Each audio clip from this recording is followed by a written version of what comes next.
can write on the chat if you have a question. So you can use the chat or you can talk if you want to say something. So we can start the meeting right now. Anybody wants to say anything? Do you have any question? Anyone have any concern? Do you want to say hi? Anybody? That's good. And yeah, you don't have to talk if you want to talk. It's nice to hear your voice. But if you want to ask things in the chat, you can. Yeah, and it's up to you. Okay. It's nice that we have a small group. So usually on Tuesdays, what we do, it's less technical, with the Friday meeting. When we meet on Friday, we actually,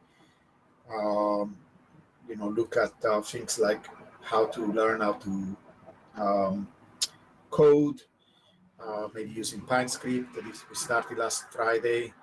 We will continue that. We are learning how to do like a simple indicator, like a Bollinger Bands, for example. So everybody can learn a little bit of coding. It's very, very simple, very introductory stuff. Then eventually we can do Python, so you can actually do these nice power law graphs yourself. You can download the material from the internet. I'm making actually an indicator that allows us to get all the on-chain data that we like addresses and hash rate, so we can do all kind of cool stuff with that information. So I'm going to teach a little bit how to code on Friday. So if you want to show up on Fridays, we started last week, but I think we are trying to record all these meetings, so you can always catch up by looking at the stuff that we're going to save online. On a certain point, I think I'm going to actually try to record it through YouTube too. So we have also YouTube as a repository. Anyway, on Tuesday instead, it's more like a less formal meeting. And anybody can ask questions. We can explore whatever topic. I wanted to show you a little bit how to use this app with Desmos, because I made some videos, but we could try to do it together. If you think it's useful and interesting, you can play with that app. But I can take first any questions. And Gold, you left yesterday a little bit early, but I think Saving Face recorded the video. Were you able to upload it, Saving Face? Live session recording. Okay, so you can find it there, and we try to answer your question about the white line. Gold, I felt a little bit bad that you had to leave early, but if you look at the video, in particular the end part, it should be there. Yeah, sounds good. Good. So you can catch up by looking at the video there. I will try also to post them on YouTube, so maybe it's easier to watch them on YouTube. And I'll try to add also timestamps if possible. But you guys have any question about anything, particularly new people? And again, if you don't want to talk, you can always write something in the chat window.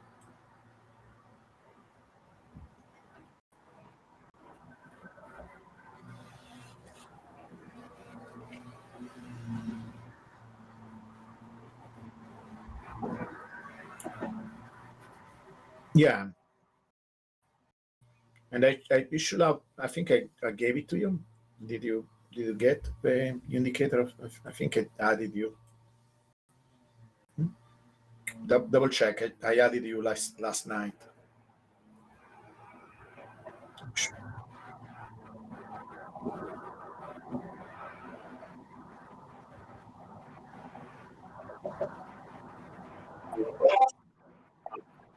Yeah, refresh it, restart it. It should appear. Just refresh it, and doesn't appear. It's a bit weird. But we'll try to do it again. Yeah, let's solve it. I will double check. I'm pretty sure I did add you, but DM me after the meeting if you don't resolve it, and we can fix it. And in fact, anytime you have like any problem, any technical problem, make sure that you don't wait, because it's became more complicated if you wait. Just let us know, me or semi-face or whatever, and we will fix it. Yeah, problem. I just look at it right now and refresh it. It doesn't appear, so let's solve it later on. Yeah, let's solve it later on. Okay. So unless there are things that you want to particularly discuss today, I was thinking that because I had a video, but maybe if we do it live, it's more fun. So I was showing you how to use. I don't know if you follow this video, but hopefully something that you find it interesting. And let me see if I can log in as myself. They do it here, or they do it, yeah, here. Okay, yes. So let me click on the share screen.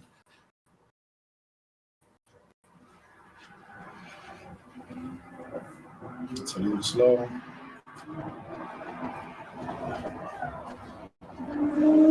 Okay, here. So you should be able to see my screen, and to make it larger, you can always click. So again, click the little bubble near the microphone, no, speaker, sorry, for the general chat, and then you should be able to see the window.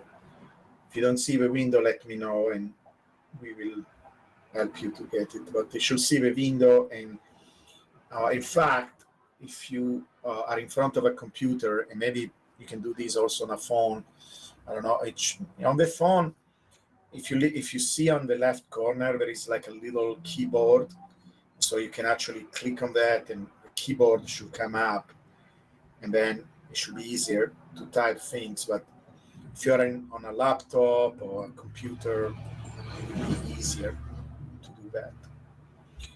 And so I want to show you this app, because this app is really, really cool, and it gives you a different perspective in understanding the power law. So maybe give you a couple of minutes for everybody to get. So it's here, like you go, it's a free app. You can, in fact, I suggest you to sign up, put your name or whatever, and you will be able to actually save, because you can save a session. See how I called it Bitcoin adoption. Then you can actually come back and find it. You don't have to rewrite it every time. So I'm going to give everybody a couple of seconds, minutes to while I'm talking. If you want to follow along, that would be really cool if you can do it yourself.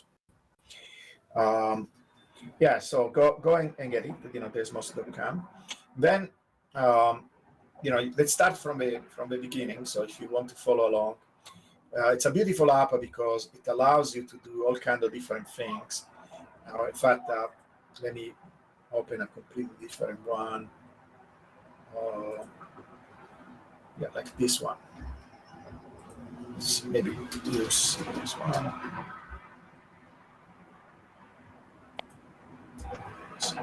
You see Discord.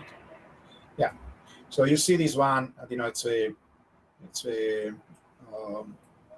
simple one. Basically, I'm showing a straight line, right? So let's start here with a straight line.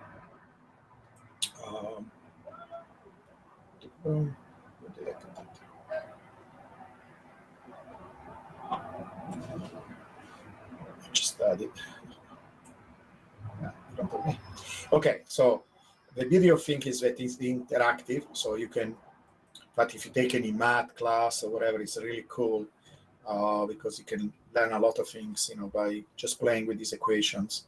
So, this is what you will expect, right? A straight line is a straight line. Then you can change the slope of a straight line and make it steeper, right? all the things that you expect from a straight line. So it's a very cool hub. But the relevance for what we are doing is that we can learn more about the Bitcoin behavior, right? So in general, we learn that power laws and how it works. You put X, right? X is the y-axis, and then you click Shift, and then that caret sign, and it gives you a power, right? Then you put, let's say, you put 2, and then the way I do it, I move my cursor, and I can move it in front, I can move it in the back. So if I put it in front and I put the number, you don't need to write times, just write down the number. It doesn't even need to have a space. You can have a space, but it doesn't need to have a space. He understands that you're trying to multiply. But let's go back there. But, everybody's familiar with the square, right? I have here, take the square of 1, 1, the square of 2 is 4, right? And so on and so on. And we did a little bit of this last time, but we're trying to do it again because I want to show you a couple of new things that I learned. For some people, this is new. Some other people, we did it together a little bit, a few lessons ago, maybe last week or something. And some people had some, I think it was Matt. Was it Matt or was somebody else? He had some aha moments of, okay, this is so cool, right? So I want to do that with some of the new people, but also, I want to show you a few more things that I learned while I was playing with this thing. And so the relevance for Bitcoin, and it could be anything, right? So for example, do you remember when we learned, at a certain point we talk about this Kleber's law, that is the metabolism of animals. So if you have an animal, and one of the things I want to show you, you can do it, you can go here, so click on the this little branch, and then you can actually put names on the label. So let's say, for example, we were describing this Kleber's law that talk about the size of an animal, right? So here we say mass, kilograms, right? And that's cool because now we have a label there. And then on the y-axis, metabolism, right? This will be watts. And then, so this is one of the things. And now see, it has nice labels. You can also go with, I like these actually, it's pretty cool, with this black background. It looks nice. And, one of the problems we had the other time is that if you're trying to zoom in or zoom out, sometimes it's difficult to see these things, in particular if we do a big range of scale. Again, if you go there and you have an idea of the type of range. So for example, if the x-axis we have mass, so we are not interested in negative value. So we can put 0 or maybe, maybe a small number. So it's easier to see. And then let's say we wanted to go all the way to the mass of an elephant, that is maybe 10,000 kilo, then you also, there is no 0 metabolism. So let's just put -1. And maybe the metabolism for the animals is also 10,000, right? Or maybe, I don't remember, how was it? I think it was like on the order of 1,000, right? 1,000, maybe 500 for an elephant.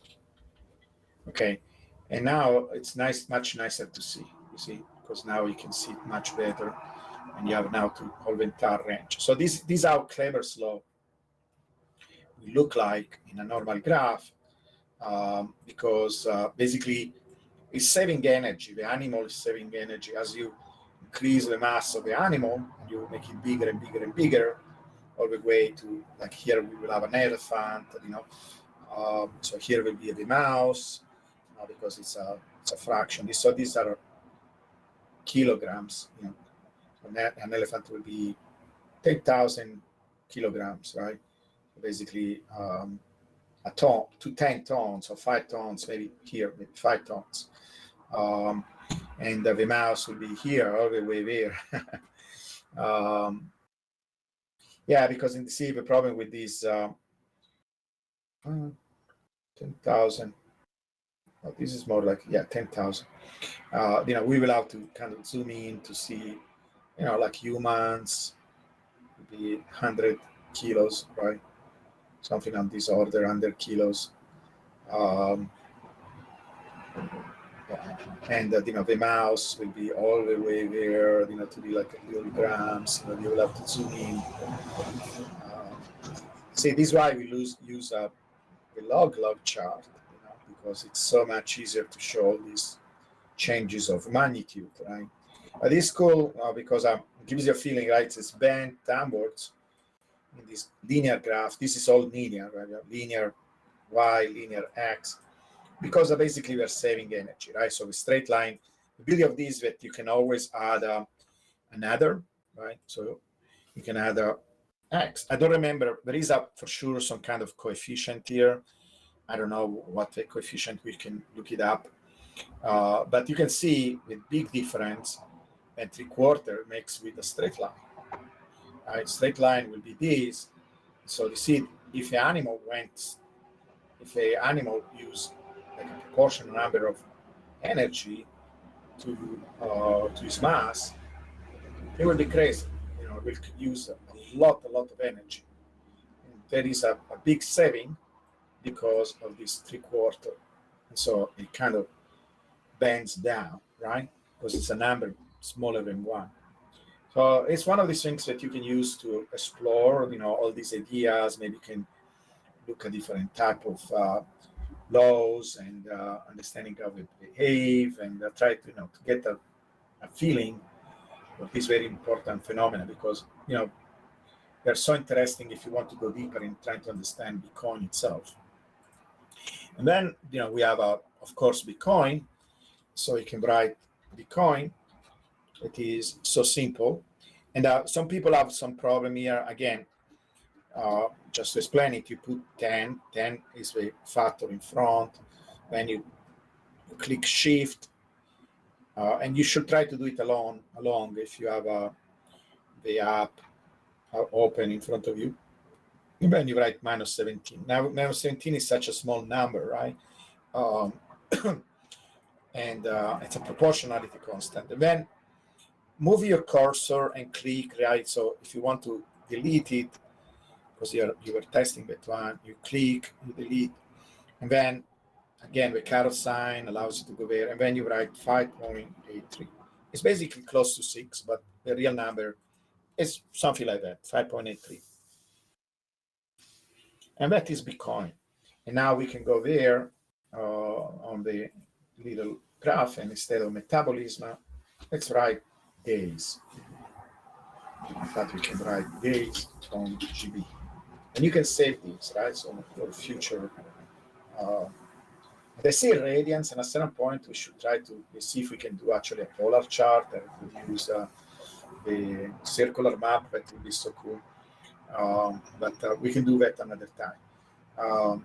So days from GB, and then we can write here price in dollars. Okay, we should change. Should change it for you. Oh, sorry, I did the other way around. Days from GB on the x-axis. So GB means Genesis block, and the y-axis should be price in dollars. Right? Yeah. And then as a range, because again, we don't have negative times, and this is right -1, mostly because so you can actually see a little bit of the origin. And then if we want to go, let's say we want to go all the way to just a little bit in the future. Today, we can check it out. But I even found a nice app that tell us, I'll show you in a moment. It's an app that tell you put a date, and you can see how many days from that date. So I can put, let's put 6,000, because it's close to where we are right now on the x-axis, and then the range, we know that we are close to 70,000 again, if you want to put here something close to -1, maybe -1, and then here maybe you want to put 70,000. Okay, so now it's much easier to see. You see, like this. And so this where kind of where right now. So there is this other app here, and you can maybe write this up too. It's called planetcalc.com. Then I think it's 274. This link here. Hopefully you see it. And so I can use it to calculate any date from any time, right? So my computer is a little slow because I have too many tabs. It's one of my, I think I need to learn how to do. But basically you can write down any date.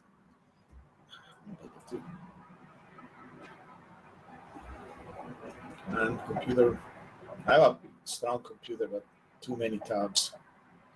All right, maybe now it's live. So you can, let's say we want today, right? And so you go here, you can put 2024,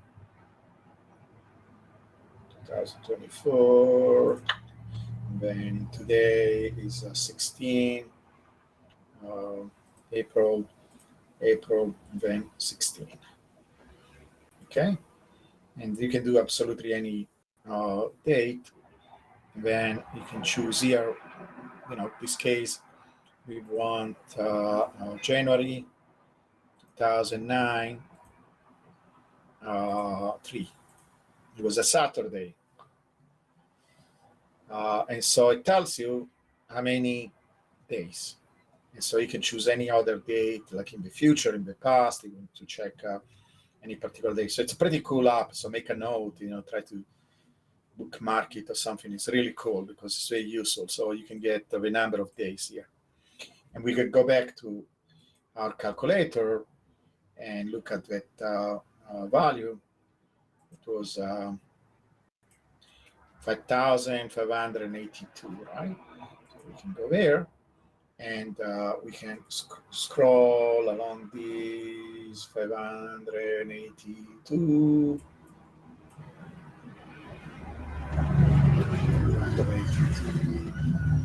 Okay. 5,582, right? 582. Okay. Yeah. So $69,000 is what this tells us. But the average price, the middle price should be close to 69,000, but it's basically very close to where we are right now.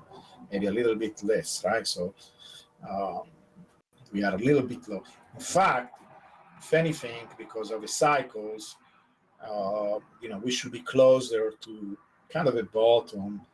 So for this time of the year, the time of the cycle, we are actually pretty high, because it's unusual for us to be,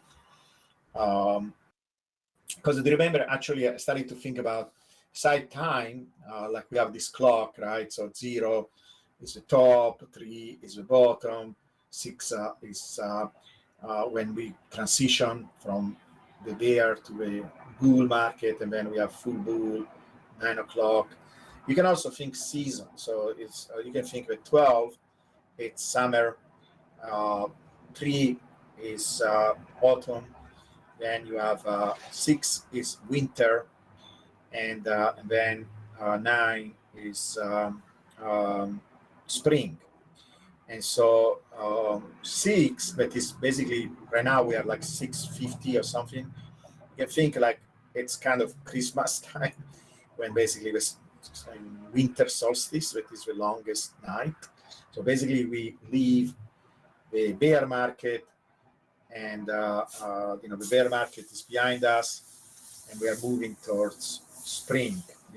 So it's still winter, we are still kind of basically leaving winter behind us, and we are going towards spring. And spring will be at 9, because usually these quarters are kind of like 1 year, each 90 degrees is 1 year, or 3 hours is 1 year.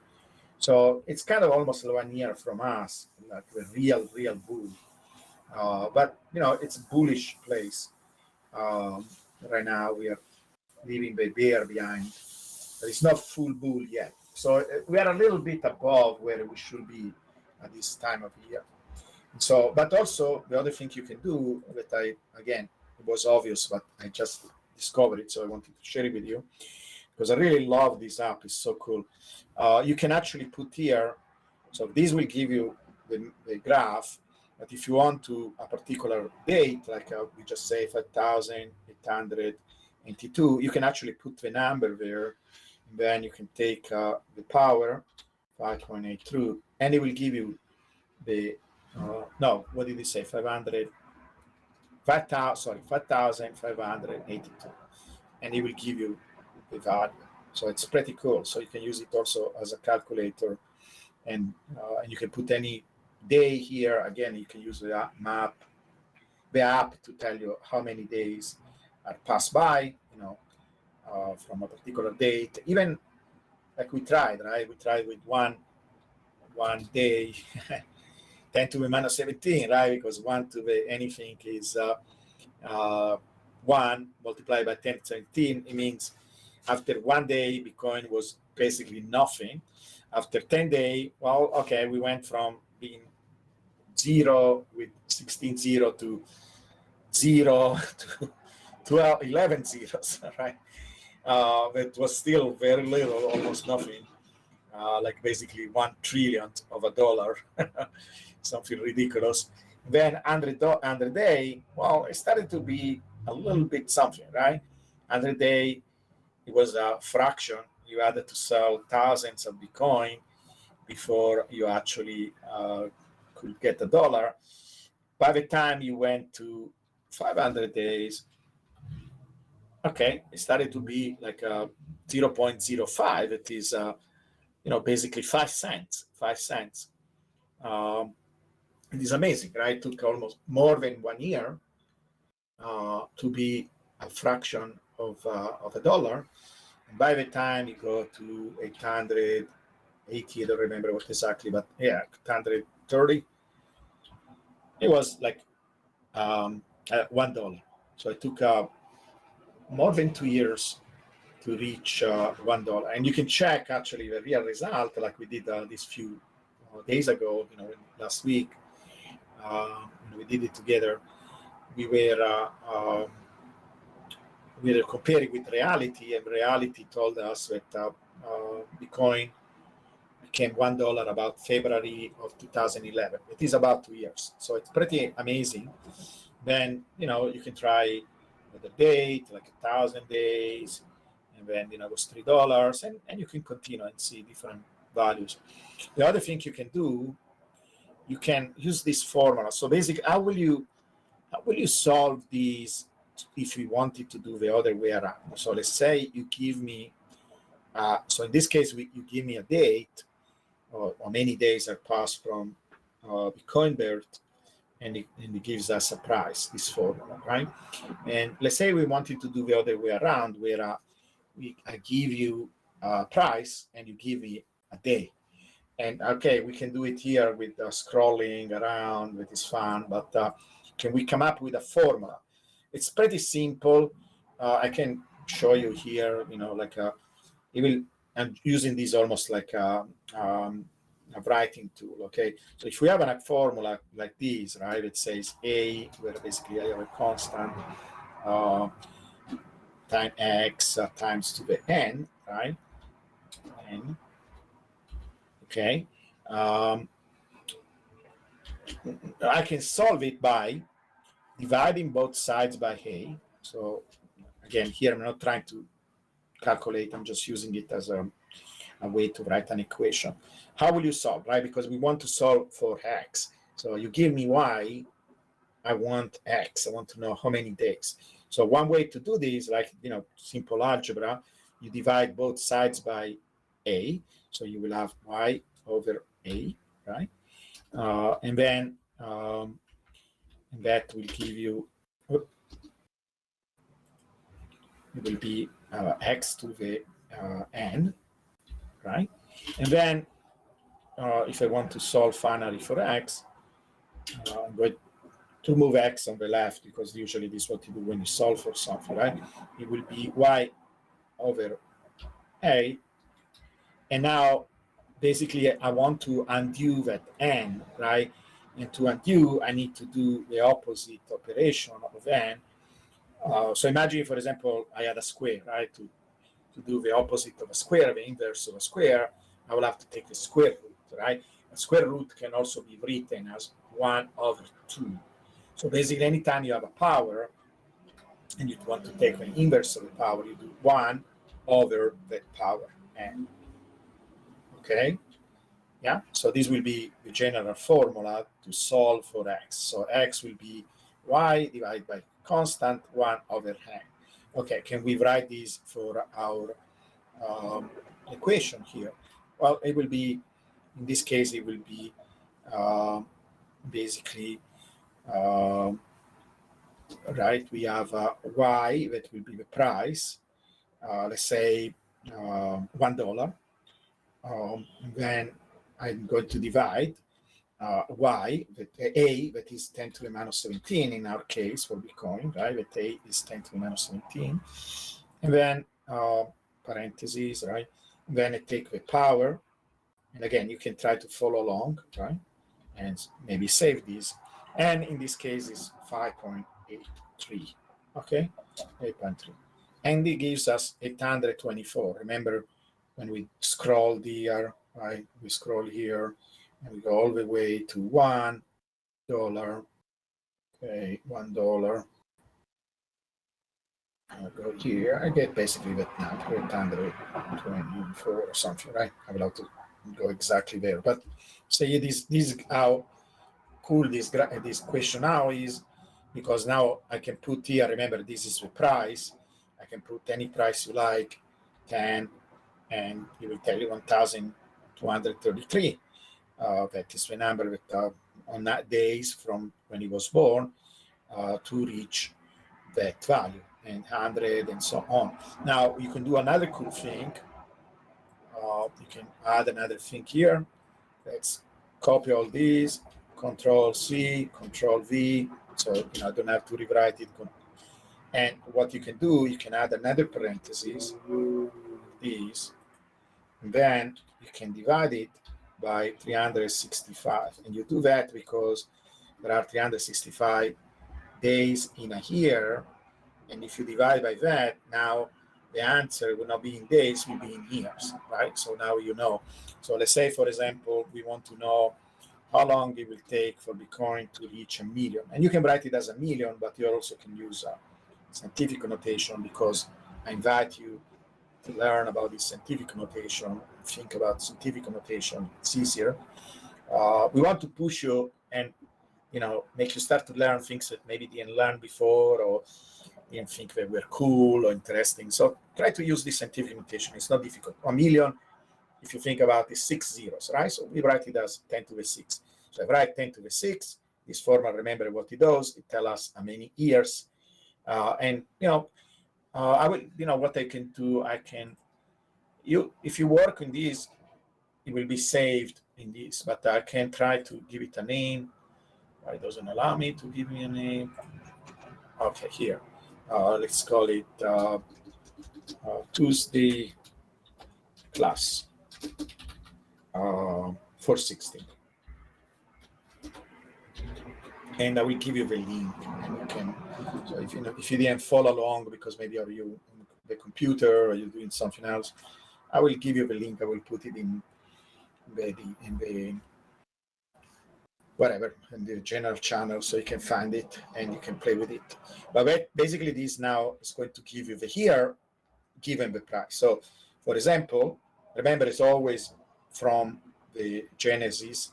Now, if you wanted to do it from now, you will have to subtract it how many days there are from now. But it's about, that is past about 15 years, right? So you can subtract it 15 years from 24.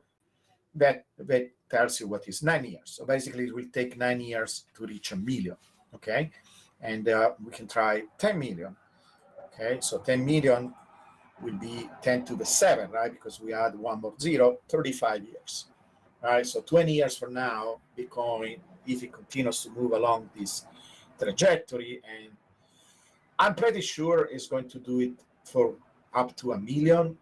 By the time we arrive to 10 million, we start to get a kind of serious problem, because even by 1 million, Bitcoin will have the market cap of gold. Because how do you know? You multiply these by this million by the number of Bitcoin, we're at 20 million. So basically, you're getting the market cap of gold. And by the time you go a 10 factor up, you know, what is that? Like all the real estate on Earth. I checked, I think it was like less than 10 times the gold market cap. So I don't know, because it also depends on inflation is not going to affect that, because it's going to be a small correction comparison, unless we got some crazy hyperinflation scenario that hopefully doesn't happen, because it will not be good for anybody. But it's possible that the economy starts to grow very fast, because maybe there is some breakthrough with the AI, and we start to do like crazy things, crazy type of production, that the economy starts to accelerate and Bitcoin absorb all this wealth. I don't know.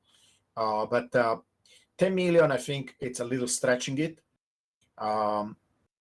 We will see, will be fantastic. But, it's not even a completely absurd, unrealistic scenario, right? That in 20 years we reach 10 million. So this gives you the calculation. Now, of course, we have the bubbles and the oscillations, and so it could reach before that. But we know that when it reaches the top, then it goes to the bottom, right? We want to use that cycles to buy and sell, etc. But it's nice to know that there is like a general trend value that is like it's going to be the new normal, and it will be 10 million in 20 years from now. And 9 years we are going to get instead 1 million Bitcoin. Okay, so 24 years, subtract 15, you get 9. Okay, so it's not this so cool. And you have any question about this, or anything that you're curious and you want to learn about? Any questions so far?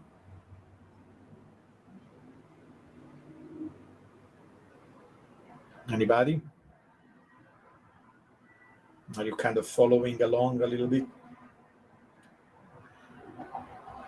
Yeah, it's so cool, right? And you can do different things. Like, for example, I can show you a little bit. I want to give you all the details. Maybe you can try yourself, see if you can figure it out. But in theory, I could try to mimic also the bubble. How will you do that?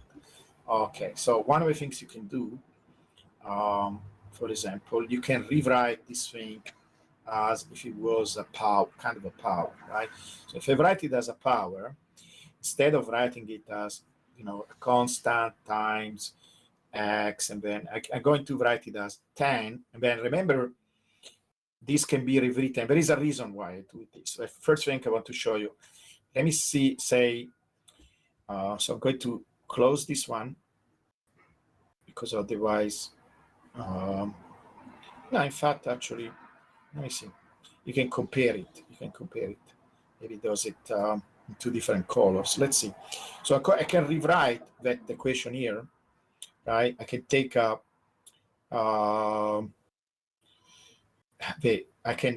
instead of writing it this way, I'm going to rewrite this entire expression as if it was a power of 10.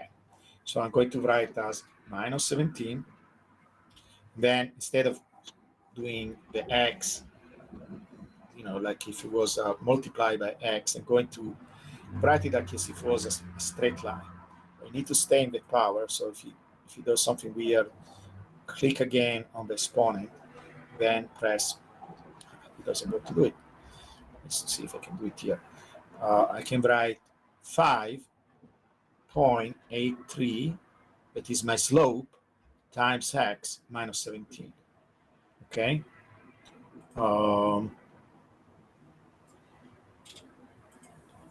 Okay. So instead of the exponent, why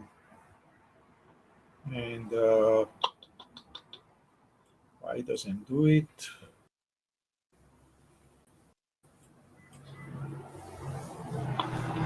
Oh, I know. You want to write the log. Okay, log. Okay. So yeah. So 5, because remember, we can rewrite this equation as the log, right? Because if it is a log, remember when we do the log graph, right? We write the log of x and the log of y. And so this 10 is, let me show you like this, because maybe you can learn in this way. So the general expression is this, right? So we have something that looks like this. This is what a power log is. You have something like a to the x to the n, right? Okay. Now, if I take both the logs of both sides, I get log of y equal the log of ax to the n, right? And this is the log of all this. Because it turns out, again, something that probably you studied in school, right? That if you have an equation, the equation on the left, and you do the same thing on the left and the right side, I can do anything. I can take the square of both sides. I can divide both sides by a number. The idea is that if you do something on the left side and you do the same thing on the right side, the equation is still valid. So this equation is still valid. I just apply the log of both sides. And then, if you remember from school, and if you don't, you can go online and check they are called the log property. And there are few properties. One of these is if you take the log of a product, is equal to the log, is equal to the sum of the logs of these two things. So if you have, in this case, right, you see inside there, inside of a second log, we have a multiplied by x to the n. That can be rewritten in this way. So I'm going to say, I'm going to continue, right? So I'm going to apply the first property of log, because I see a product here. So the product can be rewritten as a sum. It's one of the nice things, because of one of the nice property of logs, because basically you are going from representing multiplication into something that is simpler, like sums. So this is one of the beautiful things, because if you think about what we are doing here, imagine, okay, let me give you an example. So maybe this is easier to understand, right? So imagine I have 10, and I multiply that 10 by 100, right? So I want to know what is the log of this thing. The log of 10 times the log of 100. That is, if you inside, right, the argument is 1,000, right? Is it correct? Is it going crazy? Why is it doing this? Okay, 10 to, okay.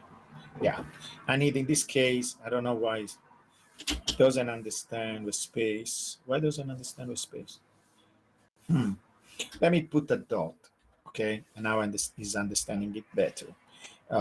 So I have 10 times 100, right? That is 1,000. And the log, and by the way, in this app, log by itself means log base 10. I don't know how they represent, maybe log E, I don't know. We don't care, because we like log base 10. So log here, this is what we mean, base 10. So 10 to 100 is 1,000, right? And 1,000 can be written as 10 to the 1, right? I can write it as 10 to the 1, and 100 can be written as 10 to the 2. See, nothing changes. 10 to the 1, 10, 10 to the 2, 100, 10 to the 1 times 10 to the 2, 1,000. Now, the log rules say that you can rewrite this thing as the log of 10 plus the log of 10 to the 2.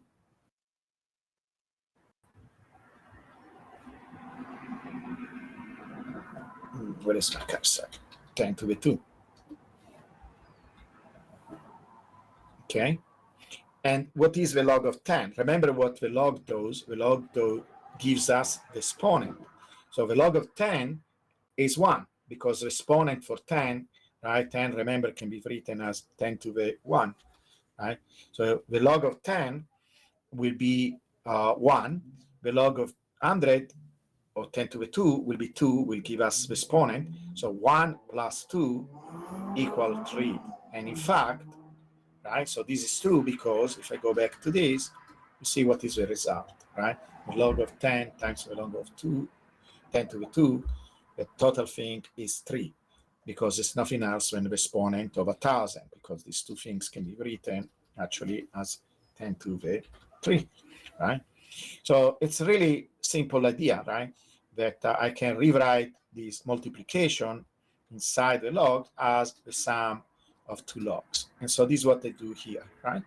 I split this into because there is a multiplication. And the second rule say that if you have something like x to the n, you can bring that n and you can put it in front. So you can rewrite it in this way. You can rewrite this as the log of a plus n. Now I take the n, I bring it out, and in one moment I show you why that is true, if you don't remember, but I can rewrite it as n times the log of a. So these are two different properties of logs, and let me show you why that is true. So let's do again another example. Let's say I have a 10 to the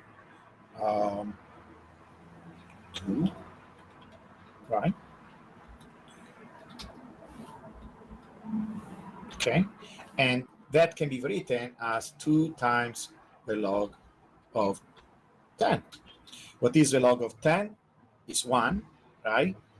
Because remember what the log does, it always gives us the exponent. And if I multiply 1 times 2, I get 2. And what is the log of 2? Log of 100? 2, right? So again, this is, you can show and play around with this. It's completely true, right? It's one of these properties of a log. So once you know these two properties, you can play with these. And now, remember, we started with these, right? We started with these. We apply the log to both sides. We apply the first rule that allowed us to split this product in a sum. Then we brought down that n, and now we have this expression. So let me rewrite it here for simplification. So basically we say that the log of y is nothing else than the log of a plus n log of x, right? And notice how this should be really familiar, because if I call this log y, okay, if I call this log y big Y, right, I can call it whatever I want. Let me rename it big Y, and I call this, it's a constant. So if the log of a constant is a constant, so let me call it big C, and then I have this n, and I can call this m whatever I like. I give it another name, you know. I'm Giovanni, you call me John. Giovanni is like John. Okay, I don't know if you realize that, but it's John. So you rename it and call me John. You know, it's the same name, but in another language. And so you recall it. And then I'm going to call this big thing here, this log x, big X. What is this? You probably recognize it from high school. It's the equation of a straight line. This y in a log-log graph, this expression y equal to the xn is a straight line. And now you know the mystery. You know, if you never thought about this, if you never check it, now you resolve the mystery of why this thing. In fact, you know, if you go here and you choose more options, okay, more options, and you say logarithmy, you get a straight line. You see, now it's a straight line. That Bitcoin becomes a straight line, like we claimed so many times, right? But now you know why it is a straight line, right? And so because of this derivation, okay, so it's that kind of cool. Hopefully now you understand it. I'm going to put here again the values that are interesting to us. This one. I'm going to put here 6,000 days. All right. Do you have any question about this? It's a pretty simple derivation, right? Everybody's with me? Anybody's dead so far? Any questions? Any doubts? Any complaints? Anything?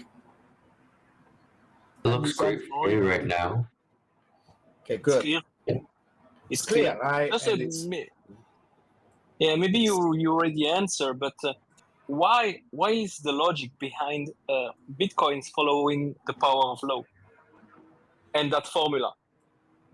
right. So, and if you didn't, please read my article because it's explained in the article, right? I have this entire article, and I can put it also in the. It should be under the resources, so I invite you to explore, etc. But let me put it in the chat. So I wrote an entire article explaining why, right? Plus, we have also video that my son made. Okay. So I will check it. No, don't bother to. No. I'm going to explain it, but I want you to also use these resources. And let me find the video. Okay, the Bitcoin. Okay, I will give you the video. So you know that we have an entire YouTube channel, right? That you can explore, etc. I know that it takes a little while, it's a lot of stuff to absorb, etc. But the main reason why, okay, first of all, because you do the graph and you see this nice graph. So you do this thing that we did just right now. You plot, you plot the log of the time versus the log of the where did I have it? Yeah, here. You plot the log of time versus the log of the price, and you get the straight line, and you know what that straight line means because we just derived it, right? This one. Okay, so I can measure the slope. The slope should be the exponent, and so when you measure the exponent, when you measure the slope, it gives you the exponent, right? Because now we know how to go from one to the other. We know why this should look like a straight line when we go to the log graph. So that is the first basis, just observation. And then over time, I was able to look at all the other things, like the addresses, I made a graph of the price versus the addresses. Addresses are a measure of the activity of a network, right? So if you look at my article, when you go to the article, you will see that everything makes sense because everything is connected to each other. But right now, just to give you an idea, in fact, I can even use Desmos to illustrate this point. It turns out that it works in this way. So let me go back to this equation. So I'm going to erase this equation, okay? And I'm going to keep that 1017, but it's basically, it works in this way. So it turns out the Bitcoiners, the number, so let me write it here. Let's close these. And I'm going to scroll down and I'm going here and it's so there are two things. There is how fast the Bitcoiners grow, and the Bitcoiners grow with the cube. So it turns out when you look at addresses, and we are using addresses because it's a good thing and a bad thing. A bad thing in terms of analyzing the data because it will be nice to know how many Bitcoiners there are. At the same time, it will be a nightmare because we want to keep some anonymity, right? We don't want to know exactly you don't want to sign up with your name when you buy Bitcoin. We kind of do it in the exchange, but it's not a public record kind of thing where everybody knows how many Bitcoiners there are. We need to use something that is kind of a proxy, right? And this could be a bad proxy, a good proxy, but it should be pretty good, in the addresses, and you can use addresses with different amounts, like a 0.1 Bitcoin. Maybe you want to eliminate all the dust, or, you can look at, and we did that. It's another thing that we can discuss another time, what happens when you look at different levels of addresses. But if you take all the addresses, kind of, basically the ones that have a little bit of Bitcoin in, so there was some kind of transaction that had a little bit of Bitcoin. It's a measure of how active the network is. And it turned out that it goes with, it's proportional to time. And you can do a graph, and so the same thing, you do a graph of Bitcoin, of addresses versus time, and you get this beautiful, but it's even nicer than price versus time, and it goes with the cube. That is weird until you realize that there are a lot of illnesses, a lot of virus kind of phenomena. In fact, AIDS, for example, AIDS, they measure it in so many countries. And, now is dying out, thank God, but there are still some countries where AIDS is still spreading very fast. But even in the United States, when, it was at the peak, it was growing with the cube of time. But it's kind of crazy. And you say, what Bitcoin has anything to do with AIDS?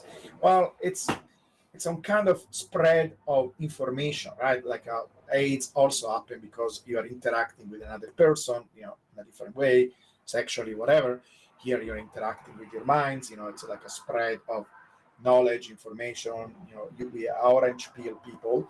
I know it sounds crazy, but it works like a virus. And usually viruses are exponential because, basically you bring two friends, these two friends bring other two friends. When you have something like that with doubles at a constant rate, you get exponential. But there are a lot of studies that show that if there is some kind of decision making, there are a few conditions. One is not everybody spreads information equally, where you will have somebody with a big channel, maybe it's on YouTube, maybe it's on X, here orange peel 100 people. Then there is this other guy with orange peel nothing. There is other guy with orange peel only 2. So if you have something that is not equally distributed like that, and you have like a big, what are called super spreader, that is one of the conditions. The other condition is if you have some kind of a curbing mechanism where things slow down because of decision making, like with AIDS, where you say, well, maybe I should be careful about having too many partners. Let me slow down in how many one night stands I have, or let me take precautions. Like whatever precautions you take, then it becomes, from being exponential, it becomes a power law. And there are like dozens and dozens of papers about this. When I was exploring this thing, and I found that, say, wow, this is so cool. And with Bitcoin, the slowing mechanism is you thinking about being orange peel. It's a process. It's a big deal. Some people jump in, some people want to think about it, want to reflect it, maybe it takes more than one take, and that slows down things. It's still very fast because it's the cube of time. So you double the time, the number of Bitcoiners goes up with 8. So it's very fast. And so, for example, because we had 15 years of history, if we go another 15 years, we will have 8 times more Bitcoiners in 15 years from now. Now, the price, it turns out that is related to the number of Bitcoiner by the square. So it goes like this, Bitcoiners squares. And this is a famous relationship that this guy, Metcalfe, wrote down just from first principle. He just analyzed what should happen when you have a network. Basically, the number of connections in a network is what gives value. So he was not even thinking about price when he derived this thing. It was more about how valuable is this network versus this other network. If I double the number of users in this network, or it could be just user, maybe computers that talk with each other, telephones, they communicate with each other, is the value going up linearly? Like, same thing when we ask about the animals, is the energy consumed goes up linearly? No, it doesn't, right? In that case, you are saving energy as you make the animal bigger and bigger. In this case, it's the opposite. As you get more users or more nodes or more connections, what matters is the number of connections. So if you have like this, it goes kind of like this. It's a simple derivation, but he eventually wrote a more precise derivation, more detailed derivation. But you can almost do it in your head and say, well, imagine everybody else is connected with everybody else, right? It's a kind of an ideal situation. You always start with the simplest possible case. Everybody is connected to everybody else. Let's do this simplification. If that is the case, how many connections you have?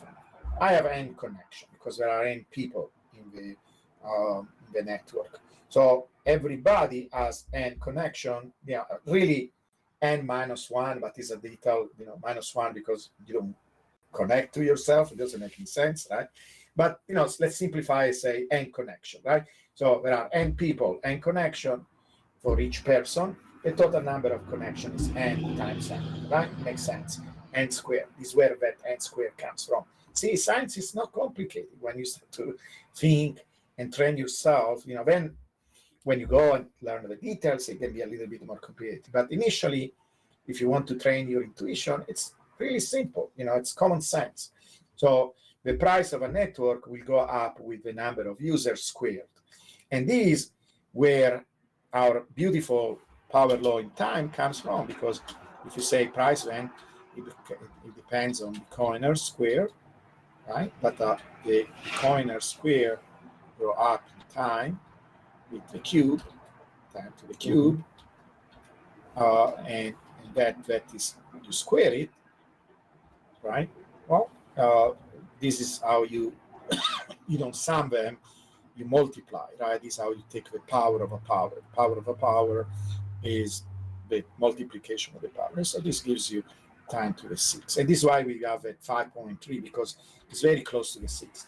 It's not this super cool, doesn't make you think that this is not garbage, but it's really something true based on, see this, and also these two properties are not unrelated, because if you read some of these papers, and I invite you sometime, I post them on resources library if you ever want to read them, etc. They're not too complicated, but they have a little bit of details, but they show how you can use network property. This is how they do it. They just say, okay, let's imagine this network of this person having sex with this other one, and having that. And there is an entire science that is called network theory, and has all these tools and all these theorems and all these mathematics that people develop.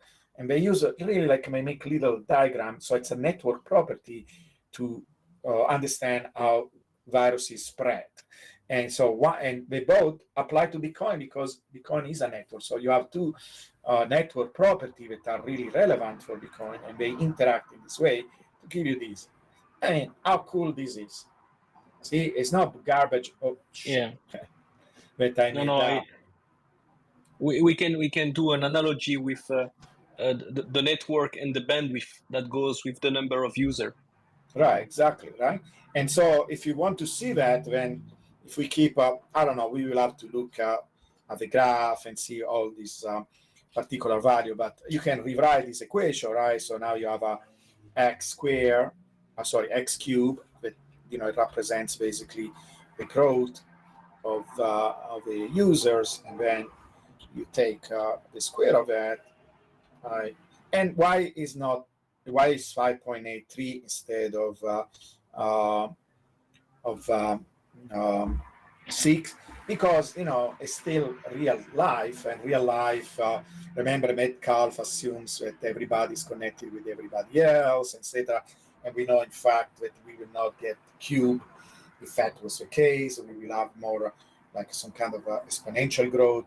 So it means that probably Metcalfe is not precise. It's not going to be 2, it's going to be number. In fact, when you measure it in real life, if you do a graph of price versus others, you get like 1.7, something like that. You don't get exactly 2. And this what means that it's very close to Metcalfe, but it's not the idealized situation where everybody's connected with everybody else. It's close to it because maybe everybody at least, kind of brings in at least another person. You orange peel at least another person. But there are some people that orange peel more. So it's not 2, it's 1.7, but it's very close. Real life is never perfect like the theory says. But you can see when the 2 combine, basically you get the same behavior, right? You get this the same exact parabola. In fact, we could add another one that is, the one that is more realistic, that is more like X to the 5.83, and they should color the 2. Okay, so they are very close. They are very close to, to what it is in real life. Okay, slightly different. So, but by the time you zoom out, they should be very close to each other. One is the more realistic one, and that is a little bit slower, and the other one it's the ideal theoretical one. But you can see how the theory really works because it's based on these fundamental ideas, or fundamental parameters from things that make sense for Bitcoin being a network. Now, this is how you do science. When you go to explore, you can make a better model, you can do simulations. And I did some simulation. I don't know if you did use that, where I kind of simulated a little bit these interactions between people, and I model it almost like if it was heat, it was spreading out. And there are many different ways of doing it. And I kind of almost basically reproduce the power laws. I didn't tell, hey, there are power laws here. I just do it from basic principle, like, there is this diffusion of information, calculate how many nodes we have in this network that are affected by this diffusion. And the power law came by all itself. And it's showing, it looks almost identical. I don't know if you guys saw this graph. I can post them again. But I show on one side, on the left, the simulation, on the right, the real data. They look almost identical, right? And then on top of all these, there is the bubbles, right? So how do you, because the bubbles seem to be these things that are on top of this process. Because when I did a simulation, I tried to kind of say, okay, now inside is spreading, there is these jumps, so these sine waves, maybe they became stronger every 4 years, and I couldn't get to them by doing that. And that means something, that probably the bubble are on top, so the only way I could reproduce them, but only if I add them on top of this process. On top, I mean, it's something different. It's something separated from the diffusion of information. It's almost like something that it's an addition or some other mechanism that works together, but is an addition to the process. And so it needs to be studied. We need to understand it better, what is going on. It's part of a theory. We are saying it doesn't have anything to do with these supply shocks or whatever. It's just like, I describe it almost like Christmas. It's like Christmas for Bitcoin. We get all excited, and we know there are this halving. There is a lot of anticipations. There is this update on the infrastructure because of the miners buy new machines, because of Moore's law, etc. And we got all excited, and it creates a lot of FOMO. People comes in, they want to participate to this thing, and that pushes the price up. And when it goes too high and it goes too far away from the general trend, actually the all-time holders, because we can look that on the on-chain too, they are the ones that dump. They are the ones that dump, and they want to take profit. And it's okay. It's okay because that actually allows new people to buy in. So we have more Bitcoiners, and we know that the price goes up with the Bitcoiners. And it's part of a cycle. It's part of this, cycle of life, if you want.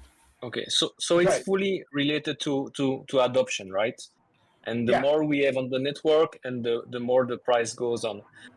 Now, question: why there is no correlation to Ethereum with exactly the same power of law things, which Right, the price goes according to the adoption of the network. Correct.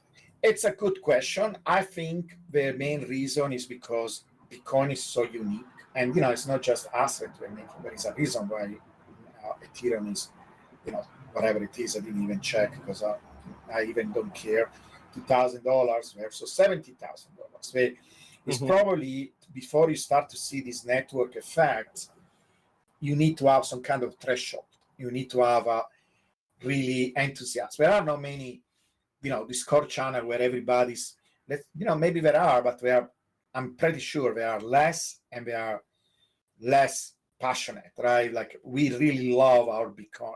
How many Ethereum fanatics you have over there? Ethereum maxi you have over there? Maybe there are, but they are much less active. And so it's possible that the noise is so big there that it dominates, right? And maybe there are some small little network effects, but nobody goes around and say, "Hey, do you have a minute to talk about Bitcoin?" Or we are almost at that level of fanaticism. That is good, right? Because it's a good thing. But this is part of what I think. And now, again, as a scientist, you want to go when you have time, and you can do it because everybody can be a scientist. I invite you to collaborate. We can even maybe create a channel, say, Discord Bitcoin science, and everybody contributes. I did this study, I did this other study, I contribute this, and we can put it, right? And then maybe we can write papers together. I don't know. We can all be scientists of Bitcoin. I want to create an institute at a certain point. That is the entire idea. We want to study Bitcoin like a science. Maybe part of the study will be why these other things like Ethereum or the other cryptos don't behave in this way. And maybe there is something found. Okay, you need to have a certain threshold of people, of participation, of connections. It's evident that something is happening where with Bitcoin works, but it doesn't work with the other. Now, the theory helps you to think about it, but we don't have yet, beside the data that doesn't work, we don't have yet, okay, here is the proof. This is, you need to have this number of people before network processes became evident or whatever.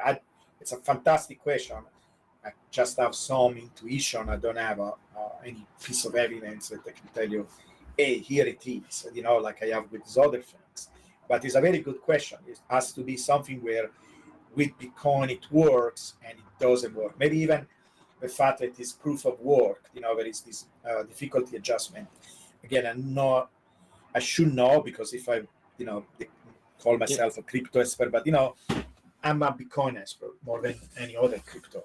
Just have a vague idea of how the other crypto works. I know that they are still on proof of work and we want to go to stake, or they do a mix of the two. I don't know. Maybe you guys can correct me. Maybe you know better than me. But there's also the fact that we have a proof of work, the fact that, there is Vitalik associated with ETH, that people maybe don't like because we don't want to have a boss for Bitcoin, even if we have meme about the boss of Bitcoin, but there is not a boss of Bitcoin. It's really different, and the market shows it different. So the market cap for Bitcoin is so amazingly big in comparison with anything else. And even sellers say it's kind of bullshit anyway, because it's more like a, kind of fake valuation, like when they do with startups. I had a startup that was worth it $10 million because somebody bought $100,000 worth of stocks, and at a very high price, but made my company be worth all these millions. Did I ever see these millions? I never saw them. We were on paper. Unless there is somebody else who wants to buy more, it's worthless. So kind of the same thing happened with these coins that have almost no liquidity, and they say, "Oh, this coin is worth this," and then they sum up all these shit coins, and you have okay, Bitcoin is 51. It's not 51. Taylor says it's probably 90% if you really look at real money, So this is why this doesn't work with the other coins, like my idea. But as being a scientist, you should explore it. Maybe there is a way to demonstrate, okay, you need to reach this threshold before these network effects show up and so on, But it's a very good question. It's one of the This is why, science is a never-ending quest. You always explore, and try to find more and more stuff. Right now, we don't know. We know that it works. Now, there are these CAS people. I know, don't kill me. There was a guy that interviewed me and told me, can you do it for CAS? Please, I'm going to pay you. And he never paid me, just joined the Discord channel for a little while and then left. I don't know. But I was curious myself because at a certain point, I want to run a code where we can try to fit power laws to anything and then give them a grade. Maybe this is more shitty than this other one in terms of not following a power law. And I was surprised that CAS kind of.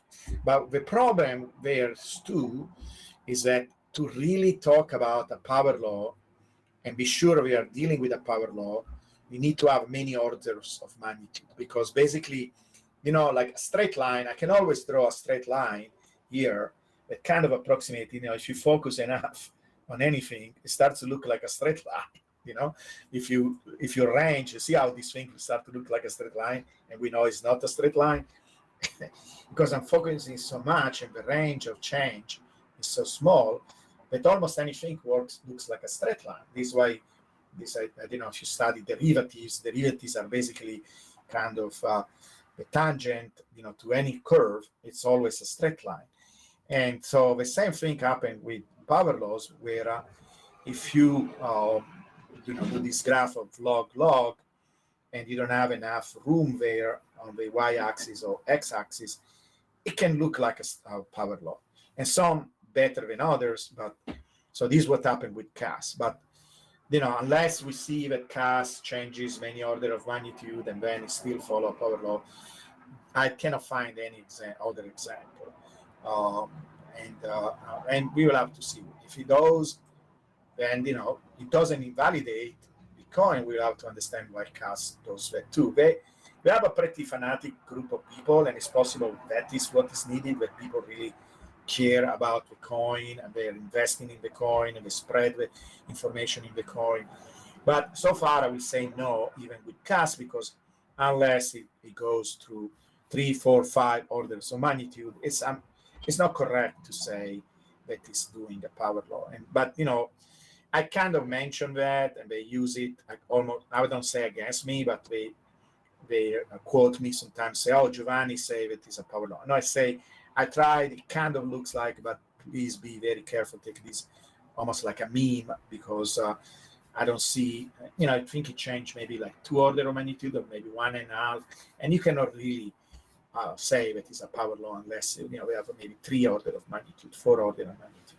With Bitcoin, we have 9, so I don't see any other coin that so far is maybe like Bitcoin at all.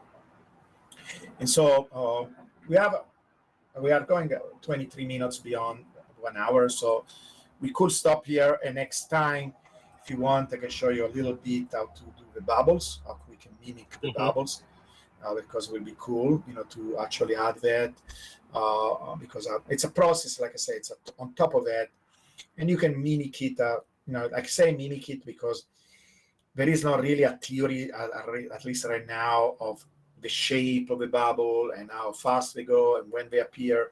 We can work it out, but that's a good approximation to add like a sine type of wave, like you add on top of this process a wave, like a sine wave. It's very precise every 4 years, and you can do a pretty good job. And probably you saw what they call the full model that really replicates where the bubbles are, where the top are, etc. And they can show you how to do that on Desmos because it's fun, and plus it gives you more understanding about what we are doing and why we are doing it. Okay? Do you have any questions? Perfect. When do we do that? I wanted that. When is that coming up? Just so I can Let's put it on do my it. calendar. So Friday we continue the path of learning how to do Pinescript. That is a script for the indicators, right, for the trading view. So we already started. So we will continue to do the second class, and we can reconvene on Tuesday and do these on Tuesdays. These Desmos explorations, if you like. Perfect. Okay. Sounds good. And on Thursday, Crappy Guy, if you are interested, then we read this book. I don't know, again, if you have time, if you have interest, but we have this book club at 4 o'clock PST, where we talk about this book Scale, that is all about power laws, how they appear in nature, why they're important, and so on. It's more about general education, but again, we always try to do a connection with Bitcoin. So if you're interested, if you like, otherwise, no, nobody's forcing anybody to show up. Okay. Perfect. So great. Let's Sounds see each good. other. Let's see each other next Tuesday, or any other of these other events that we have. Okay. See you soon, guys. Thank See you. you soon. Thank you so much. Thank you, Giovanni. Oh, my Bye-bye. pleasure. Bye.